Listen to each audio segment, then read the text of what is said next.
በክብር እንሸኛለን። በመጀመሪያ በስመ አብ ወወልድ ወመንፈስ ቅዱስ አሐዱ አምላክ አሜን። እግዚአብሔርን የምትወዱ እግዚአብሔር ደግሞ የወደዳችሁ የዚህ የደስታ ቀን ተሳታፊዎች ከሩቅም ከቅርብም የመጣችሁ እንግዶቻችን በልዑል እግዚአብሔር ፍጹም ሰላም እላችኋለሁ። እንደምን ዋላችሁ? እንደምን ቆያችሁ? እንደምን ስለዚህ ሰዓት በሰላም አደረሳችሁ?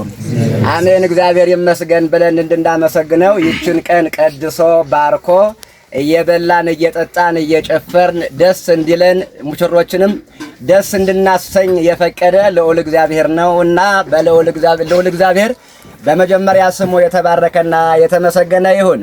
ሙሽሮቹን ደግሞ ምክንያት በማድረግ ከሩቅም ከቅርብም ደስ ብሏችሁ ሙሽሮችን ደስ እያሰኛችሁ የተሰባሰባችሁ እንግዶቻችን ታዳሚዎቻችን እግዚአብሔር በረከቱን ያድልልን። ይሄንን በእንዲህ ካስተላለፍ አሁን ቀጥታ የምንሄደው ወደ ቀለበት ስነ ስርዓቱ ነውና የቀለበቱን ስነ ስርዓት ያው በመካከላችን አንድ አባትም አሉ።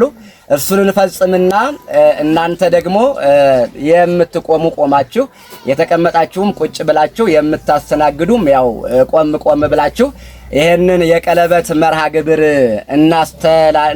እናደርጋለን። ዞሮ እግዚአብሔር ሙሽሮቻችንና ታዳሚዎቻችንን ከርቀት ያለምንም ምክንያት በፍቅር በሰላም እዚህ ያደረሰ እግዚአብሔር ነውና እግዚአብሔርን ደግማችሁ እልል ብላችሁ እግዚአብሔርን አመስግኑ። ያው እንግዲህ ሰርግ ነውና አንደበታችን እልል እያለ እጃችን እያጨበጨበ እልል ማለት ከኛ ይጠበቃልና በልዕልታ አሁንም ደግሞ ሙሽሮች በመካከላችን ተገኝተዋል። ደስ ብሏቸዋል። እናንተም ደስ ብሏቸዋል። ለሙሽሮችም ለእናንተም ለሁላችንም አንድ ጊዜ እልል ብላችሁ ሁላችን አሁን ወደ ቀለበት ስነ ስርዓቱ ነው የምንሄደው። ያው መጨረሻ ላይ በመናደርገው እናደርጋለን ማለት ነው።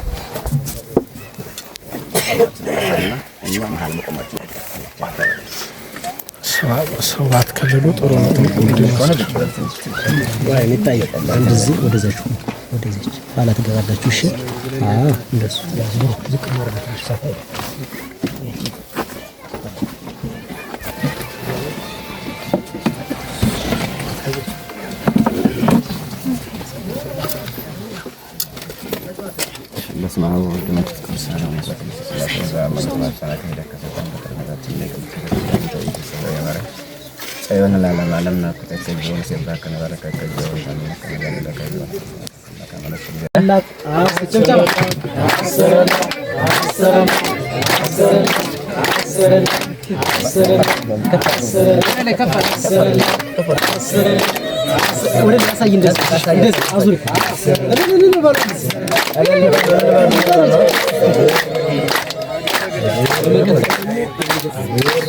አሁንም ማስተርላት ያው የአንገት ሀብል ስለሆነ አሁን ደግሞ የአንገት ሀብሉን ያደርግላታል ማለት ነው። አሁንም ማስተርላት ነው። ወጣ ለጭምጫ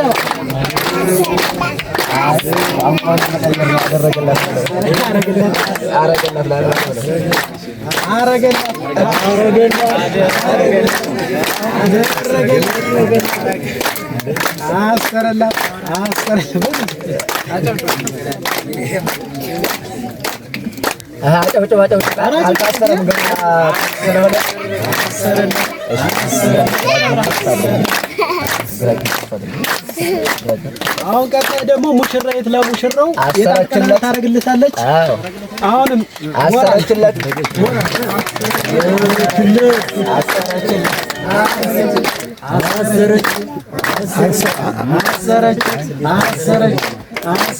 ሞራል